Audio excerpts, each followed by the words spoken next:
பிலாத்துவை நான் உங்களுக்கு முன்பதாக நான் வைக்கிறேன். ஆமென். சிலுவையை சுற்றிலும் இருந்த ஜனங்கள், ஆமென். பிலாத்து அவனுக்கு இருந்த ஒரு பெரிய பிரச்சனை என்னன்னா, ஒரு மனப்போராட்டம் என்ன என்றால், இயேசுவை சிலுவையில் அறையலாமா வேண்டாமா போராடி கொண்டிருக்கிறான். ஒரு பக்கம் நிர்பந்திக்கப்படுகிறான். ஆமென். மதவாதிகள், பிரதான ஆசாரிகள் எல்லாரும் நிர்பந்திக்கிறார்கள், ஜனங்களை ஏவி விடுகிறார்கள். ஆனால் ஆண்டவர் பிலாத்துவுக்கு நிறைய தருணங்கள் கொடுத்தார். ஆண்டவரை குறித்ததான தெளிவை அவருக்கு ஆண்டவர் கொடுத்தார். ஆனால் அவருக்கு இருந்த பெரிய போராட்டம் என்ன என்றால், நான் ஆண்டவரை பிரியப்படுத்தவா அல்லது ஜனங்களை பிரியப்படுத்தவா? ஒரு 4 பாயிண்ட் நான் வேகமாக சொல்ல விரும்புகிறேன். நெருக்கங்கள், பாடுகள், போராட்டங்கள் மத்தியிலே ஆமென் நாம் மனிதரை பிரியப்படுத்த முயற்சிக்கிறோமா அல்லது ஆண்டவரை பிரியப்படுத்த முயற்சிக்கிறோமா? ஆமென். கலாத்தி சபைக்கு பவுல் எழுதும் போது சொல்லுகிறார், நாங்கள் இன்னும் மனுஷரையா தேவனையா யாரை நாடி போதிக்கிறோம்? இன்னும் நாங்கள் மனுஷரை நாடி போதிக்கிறவர்களானால் நாங்கள் தேவனுடைய ஊழியக்காரர் அல்லவே. ஸோ ஊழியக்காரர்களுக்கு மட்டும் கிடையாது, நம்ம எந்த சூழ்நிலையிலும் நம்ம மனிதரை அல்ல தேவனை மட்டுமே பிரியப்படுத்த கர்த்தர் நமக்கு அனுக்கிரகம் செய்வாராக. ஆமென். அநேக வசனங்களை சொல்லணும், ஆனால் நேரம் ஃபாஸ்ட்டாக போகுது. யோவான் 18:38, யோவான் 19:4-6 பார்த்தீங்கன்னா பிலாத்து சொல்றார், இவரிடத்தில் ஒரு குற்றத்தையும் சொல்லுங்க காணேன். இவரிட குற்றமே இல்லை. ஏன்னா ரோம அரசாங்கத்துடைய கவர்னர், அவர் சொல்றது தான் சட்டம். அவர் சொன்னா யாரும் மாற்ற முடியாது. ஸோ அதனால தான் எழுதினதே அப்படின்னு சொன்னார். அவங்க யூதருடைய ராஜான்னு எழுதினப்போ மாற்றி எழுத சொன்னாங்க. அவர் என்ன சொன்னார்? எழுதினது. ஆமாம், அவர் ஒரு சட்டம் சொன்னார்னா, அவர் விடுதலையை கூறினார்னா, ஆமென், யாருமே கேட்க முடியாது. அந்த அதிகாரத்தில் இருக்கிற மனிதன், இவரால் இயேசுவை விடுதலை செய்ய முடியும். ஏனென்றால் இயேசுவிடத்தில் ஒரு குற்றத்தையும் நான் காணவில்லை என்று அவரே கன்ஃபஸ் பண்றாரு. அதற்கு பிறகு மத்தேயு 27:19 பிலாத்துடைய மனைவிக்கு கர்த்தர் வெளிப்படுத்துகிறார். அவர் சொல்ற, இந்த நீதிமான் நிமித்தம் என்ன செஞ்சேன்? இந்த ராத்திரி ரொம்ப சொப்பனத்தில் வெகு பாடுபட்டேன். இந்த நீதிமானை என்ன செய்ய வேண்டாம்? சொல்லுங்க, ஒன்றும் செய்ய வேண்டாம். மனைவி மூலமா பாருங்க, ஆண்டவர் நிறைய வாய்ப்புகளை நமக்கு தருகிறார். நம்ம தான் டிசிஷன் எடுக்கணும். அந்த டிசிஷன் எடுக்கும் போது, இந்த டிசிஷன் நான் எடுத்தேன்னா இவங்க கோவிச்சுக்குவாங்களே அப்படின்னு நம்ம நினைக்கிறோம் மேக்சிமம் நிறைய நேரத்தில். ஆனால் இவங்க எனக்கு தவறாக புரிந்து கொண்டாலும் சரி, நான் ஆண்டவரை மட்டுமே பிரியப்படுத்த விரும்புகிறேன் என்று யார் தீர்மானம் எடுக்கிறாங்களோ அவர்களைத்தான் பரலோகம் கண்ணோக்கி கொண்டிருக்கிறது. இன்னைக்கு எல்லா இடத்துலையும், குடும்பத்திலையும் சரி, சபையிலும் சமுதாயத்திலையும் இன்னைக்கு மனிதர்களை பிரியப்படுத்த ஒரு நிமிஷம் யோசிக்க மாட்டோம். ஆண்டவரே, உங்களை நான் துக்கப்படுத்துறேனா? இவங்களை பிரியப்படுத்துறதுனால ஆமீன் உங்களுக்கு கஷ்டமாக இருக்குமோ, உங்களுக்கு துக்கமாக இருக்குமோ, உங்களுக்கு பிரியமில்லாத காரியத்தை நான் செய்கிறேன்.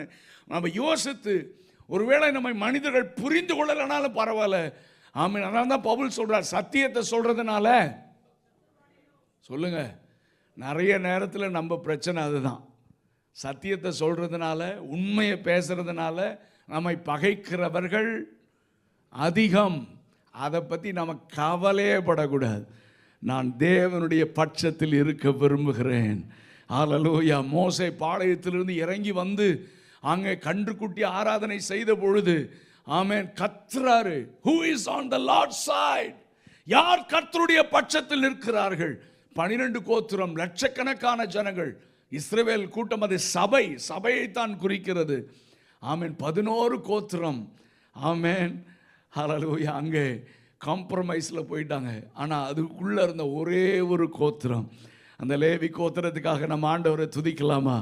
அவங்க சொன்னாங்க, ஐயா ஹல்லேலூயா, நானும் என் வீட்டாரும் வேண்டால் கர்த்தரையே சேவிப்போம். ஆரோனை கூட கேட்டார், ஏண்டா நீ ஏன் அப்படி பண்ண? அண்ணனை கேட்குறாரு, ஆரோனை கேட்குறாரு. சொன்னேன், ஜனங்கள் விரும்பினாங்க, ஜனங்கள் கேட்டாங்க, நான் செஞ்சேன். No, never. இந்த காலை நேரத்தில் கர்த்தருடைய ஆவியானவர் இந்த சபையோடு பேசுகிறார். ஆமென். நான் ஆண்டவரை மட்டும் பிரியப்படுத்த அழைக்கப்பட்டிருக்கிறேன். உலகத்தோடு ஒத்து போக அல்ல, மனிதர்களை பிரியப்படுத்த அல்ல. ஒருவேளை நான் தேவனை பிரியப்படுத்தும் பொழுது என்னை நேசித்தவர்கள், என்னை அன்பு கூர்ந்தவர்கள் எல்லாம் புரிந்து கொள்ளாமல் என்னை பகைக்கலாம். I don't care. I want to be on God's side. நான் கர்த்தருடைய பட்சத்தில் இருக்க விரும்புகிறேன்னு சொல்றவங்க மட்டும் கரங்களை உயர்த்தி ஒரு அல்லேலூயா சத்தமா சொல்லுங்க பார்க்கலாம். ஹல்லேலூயா. இந்த ஏரோதுடைய இந்த பிலாத்துடைய போராட்டத்தை பாருங்க. கொஞ்ச நேரத்தில் என்ன செஞ்சாரு? லூக்கா 23:6-7 பேசாம ஏரோதுகிட்ட அனுப்பிச்சிட்டாரு. எப்படியாவது அங்கேயாவது போகட்டும், கை கழுவி விடுறாரு. ஏரோதுகிட்ட அனுப்புறாரு, அங்க அனுப்புறாரு, இங்க அனுப்புறாரு.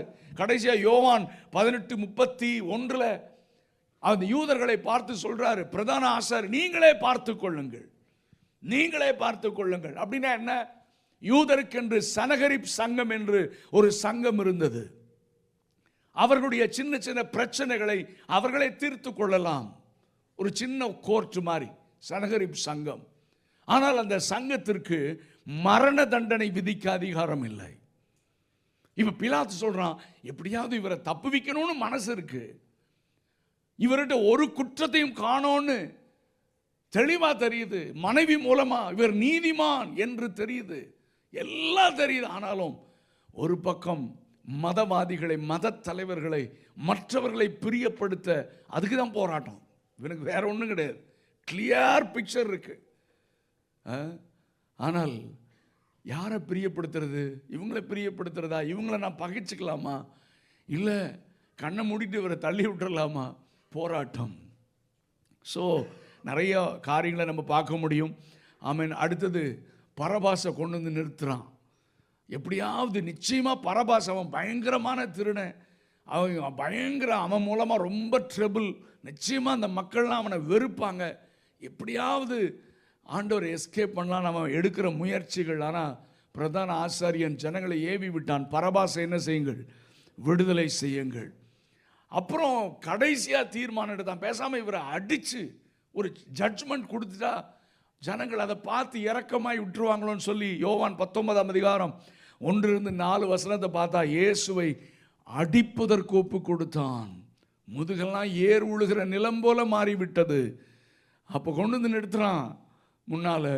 அவங்க சொல்கிறாங்க, இது எங்களுக்கு திருப்தி இல்லை, இயேசுவை என்ன செய்யும்? சிலுவையிலே அறையும். கடைசியாக மத்தேயு 27:24 அவன் கை கழுவி விட்டான் என்று பைபிள் சொல்லுகிறது. இந்த காலை நேரத்தில் கர்த்தர் நம்மோடு கூட பேசுகிறார். நமக்கு நல்லா தெரியும், இதுதான் நீதி, இதுதான் நியாயம், இதுதான் சத்தியம் என்று தெரியும். இருந்தாலும் ஜனங்கள், சொந்தக்காரங்க, கூட இருக்கிறவங்க, மற்றவங்களை ப்ளீஸ் பண்ணுறதுக்காக நாம் தடுமாறி கொண்டிருக்கிறோமா? இந்த காலை நேரத்தில் கர்த்தருடைய ஆவியானவர் சொல்லுகிறதை காதுள்ளவன் கேட்க கடவன்.